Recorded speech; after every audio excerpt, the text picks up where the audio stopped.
भारतीय राजनीति में शायद ही कभी ऐसा हुआ हो जब राष्ट्रीय स्वसेवक संघ और भारतीय जनता पार्टी के बीच इतनी गहरी तनातनी की स्थिति बनी हो।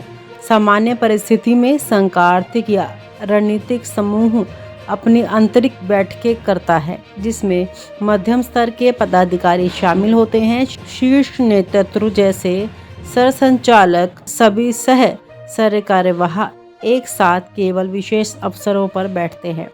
लेकिन इस बार 19-20 अगस्त को दिल्ली में होने जा रही संघ की बैठक असाधारण मानी जा रही है।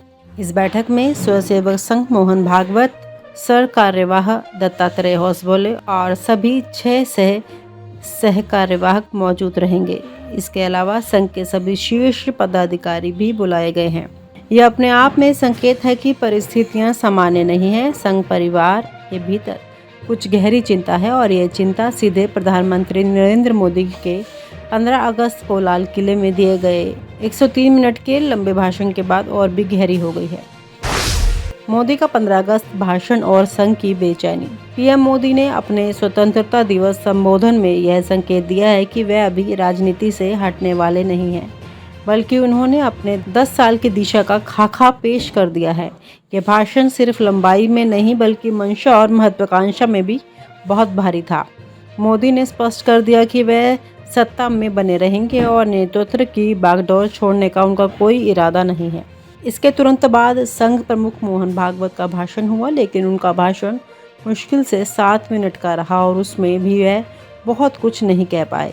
संघ के भीतर यह माना जा रहा है कि मोदी ने सार्वजनिक रूप से अपनी ताकत और आत्मविश्वास दिखा दिया है, जबकि संघ को खुद को सीमित करने के अलावा कोई और विकल्प नहीं बचा। यहीं से तनातनी की शुरुआत होती है। अमेरिकी टैरिफ और दिल्ली की बैठक।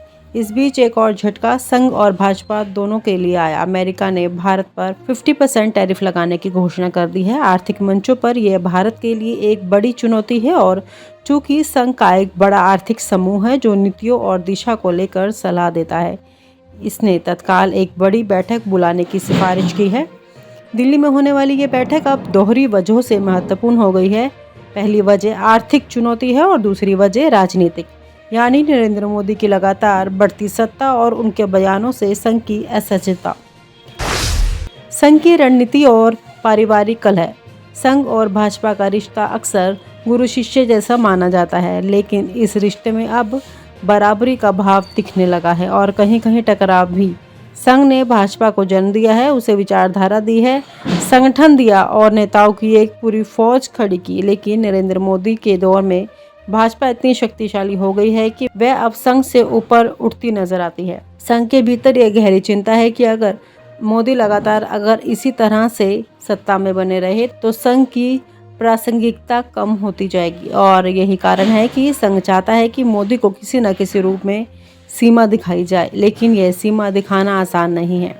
संघ परिवार का नियम रहा है कि आंतरिक मतभेद सार्वजनिक नहीं किए जाते। बाहर की दुनिया को हमेशा एकजुट चेहरा दिखाया जाता है, लेकिन अंदर ही अंदर ये परिवार अब खांचों में बंट रहा है। ये बिल्कुल वैसा है जैसे किसी परिवार में पिता और बेटे के बीच मतभेद हो, लेकिन समाज के सामने सब कुछ सामान्य दिखाने की कोशिश की जाए।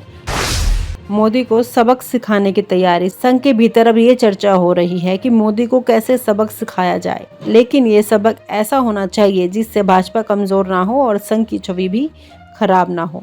कुछ सीनियर पदाधिकारी मानते हैं कि मोदी को 2029 से पहले ही नेतृत्व छोड़ने पर मजबूर करना होगा। इसके लिए संगठनात्मक स्तर पर दबाव बनाया जा सकता है। वहीं कुछ अन्य का मानना है कि मोदी को सीधे चुनौती देने से भाजपा में विद्रोह हो सकता है, इसलिए धीरे धीरे उनकी पकड़ कमजोर करने की रणनीति बनाई जा रही है। इतिहास में पहली बार अगर संघ वास्तव में खुले तौर पर मोदी का विरोध करता है तो ये भारतीय राजनीति में पहली बार होगा। आज तक संघ ने हमेशा भाजपा और उसके नेताओं का समर्थन किया है, चाहे अटल बिहारी वाजपेयी का दौर रहा हो या लाल कृष्ण आडवाणी का। संघ ने मतभेद के बावजूद कभी भी सार्वजनिक रूप से दूरी नहीं बनाई, लेकिन मोदी के मामले में स्थिति अलग है। मोदी न सिर्फ संघ की परंपरा से अलग चल रहे हैं, बल्कि वो भाजपा को पूरी तरह से अपने हिसाब से चला रहे हैं। साथियों, मैंने एक संकल्प लिया है, मुझे आपके आशीर्वाद चाहिए,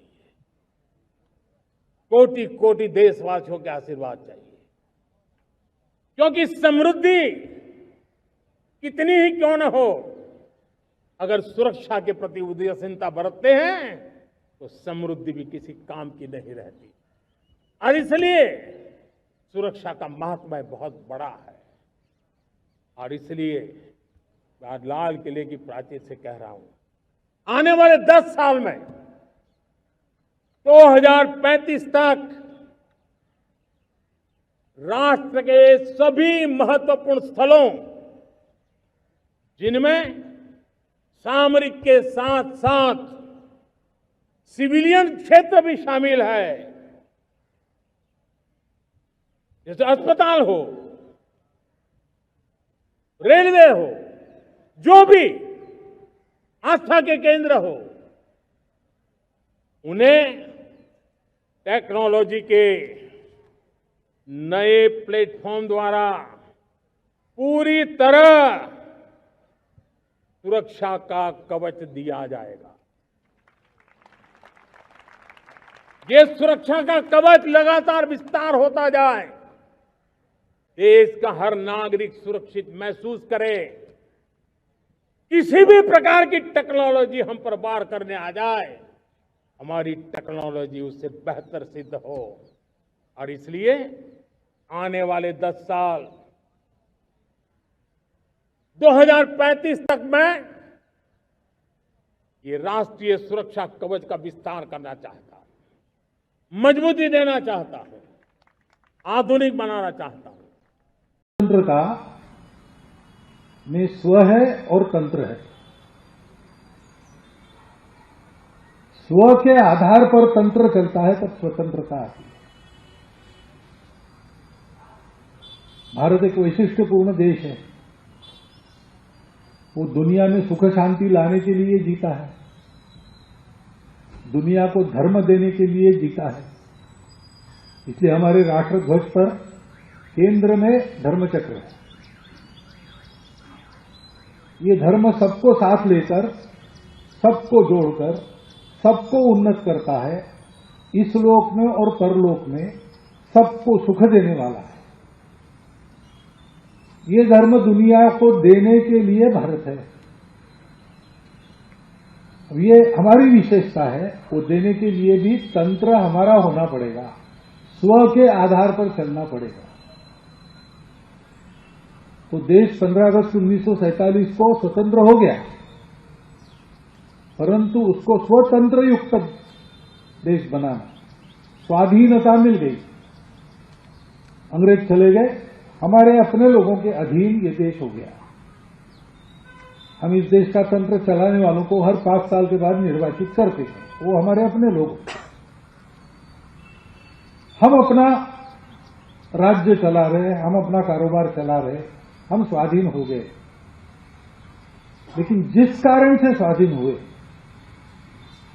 अपने देश में सबको सुख, स्थैर्य, सुरक्षा, शांति, प्रतिष्ठा मिले। और विश्व जो आज लड़खड़ा रहा है, आज की दुनिया की समस्याओं को देखकर 2000 वर्षों तक अनेक प्रयोग करके भी उसको समस्याओं के निदान मिले नहीं है। उस विश्व को अपनी दृष्टि के आधार पर, धर्म दृष्टि के आधार पर नई सुख शांति युक्त दुनिया बनाने वाला उपाय देना, ये कर्तव्य हम स्वयं बने और विश्व को बनाएं। इस प्रकार का एक टास्क हमारे स्वतंत्र देश के सामने है। उसके लिए हम सबको वैसा ही परिश्रम, वैसा ही त्याग और वैसा ही बलिदान करना पड़ेगा, जैसा इस स्वतंत्रता को हमको प्राप्त कराने के लिए हमारे पूर्वजों ने किया। 3 पीढ़ी तक सतत प्रयास किया। और आप हमसे जुड़े रहने के लिए सब्सक्राइब करें YouTube पर, फॉलो करें Twitter पर और लाइक करें Facebook पर। और ज्यादा जानकारी के लिए आपको टाइप करना होगा सिर्फ न्यूज़ नशा।